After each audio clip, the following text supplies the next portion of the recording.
How can you add Google to Safari web browser on your iPhone? Let's get started. So if you're new on this channel, most definitely subscribe so you do not miss tutorials like this one.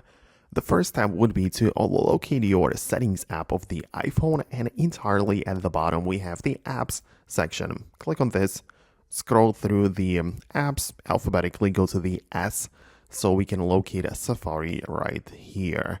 Once you're inside of this Safari section, of course, what you can do is at first check out the search engine.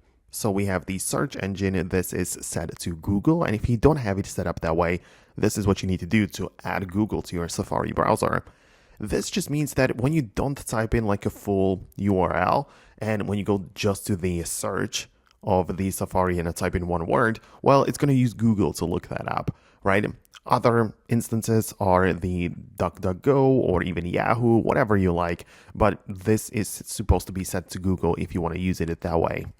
And outside of that, you can also add Google to be like your bookmark whenever you open up the Safari web. So you can tap on the edit button right here on the new tab within Safari and go to your favorites, like turn on the favorites. You can see a bunch of them are going to pop up, and you can even delete those which you don't like and keep Google in there so you can manage your favorites easily in here. So that's pretty useful if you ask me. Most definitely let me know below in the comments if you managed to do what you needed. Thanks a lot for watching and your support, and I'm gonna talk to you later in the next guides in the future.